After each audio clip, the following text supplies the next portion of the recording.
જે વિડીયો પ્રસારિત થયા છે એમાં ચોક્કસ હું માનું છું અને હું વખોડી કાઢું છું.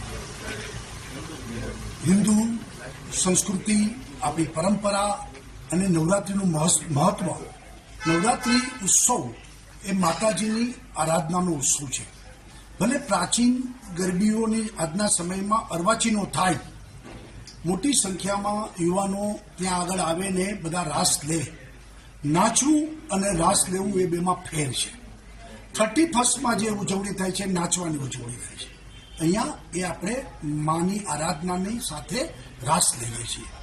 ત્યારે જે ગઈકાલે શકીરાના ડાન્સ અને આ પ્રકારનું જે પ્રકારે એક આયોજકે કર્યું છે એને હું સખત શબ્દમાં વખોડું છું.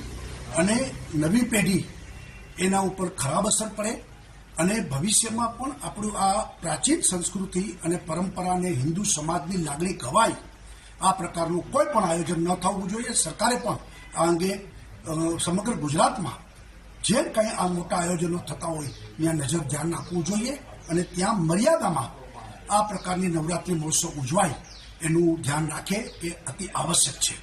બાકી તો 31st કલ્ચર અને નવરાત્રિ કલ્ચરમાં વાસ્ટ ડિફરન્સ છે. અહીંયા એક આરાધનાનું આ આપણું પર્વ છે, અહીંયા મર્યાદાઓ છે, અહીંયા સ્ત્રી દાક્ષિણ્ય છે અને આ નવરાત્રિ મહોત્સવ સ્ત્રીઓના સન્માનનો કાર્યક્રમ છે.